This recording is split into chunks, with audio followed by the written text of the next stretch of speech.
ಹರಿಯಾಣದ ಹಾಕಿ ಪಿತಾಮಹ ಎಂದು ಪ್ರಸಿದ್ಧಿ ಪಡೆದ ಬಲದೇವ್ ಸಿಂಗ್ ಅವರಿಗೆ ಈ ಸಲದ ಪದ್ಮಶ್ರೀ ಪ್ರಶಸ್ತಿ ಲಭಿಸಿದೆ.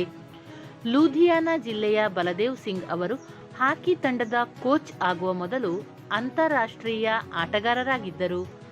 ಅನೇಕ ರಾಷ್ಟ್ರೀಯ ಹಾಗೂ ಅಂತಾರಾಷ್ಟ್ರೀಯ ಸ್ಪರ್ಧೆಗಳಲ್ಲಿ ಪದಕಗಳನ್ನು ಗಳಿಸಿದವರು. ಹಲವಾರು ವರ್ಷಗಳ ಕಾಲ ಹರಿಯಾಣದ ಕ್ರೀಡಾ ಇಲಾಖೆಯಲ್ಲಿ ಸೇವೆ ಸಲ್ಲಿಸಿದ್ದಾರೆ. 2009ರಲ್ಲಿ ದ್ರೋಣಾಚಾರ್ಯ ಪ್ರಶಸ್ತಿ ಲಭಿಸಿದೆ. ಹೆಣ್ಣು ಮಕ್ಕಳ ಹಾಕಿಯನ್ನು ಯಶಸ್ವಿಯಾಗಿ ಬೆಳೆಸಲು ಶ್ರಮಿಸಿ ಸುಮಾರು 80 ಅಂತಾರಾಷ್ಟ್ರೀಯ ಆಟಗಾರರನ್ನು ಸಜ್ಜುಗೊಳಿಸಿದ್ದಾರೆ.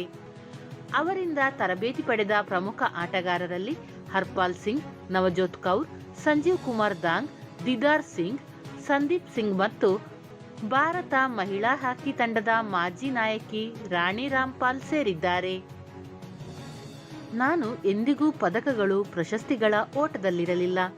ನನಗೆ 2009ರಲ್ಲಿ ದ್ರೋಣಾಚಾರ್ಯ ಪ್ರಶಸ್ತಿ ದೊರೆತಿತ್ತು. ಮುಂದೆಯೂ ಹಾಕಿಯ ಉತ್ತಮ ಭವಿಷ್ಯಕ್ಕಾಗಿ ನನ್ನಿಂದ ಸಾಧ್ಯವಾದಷ್ಟು ಪ್ರಯತ್ನಿಸುತ್ತೇನೆ ಎನ್ನುತ್ತಾರೆ ಬಲದೇವ್ ಸಿಂಗ್ ಅವರು.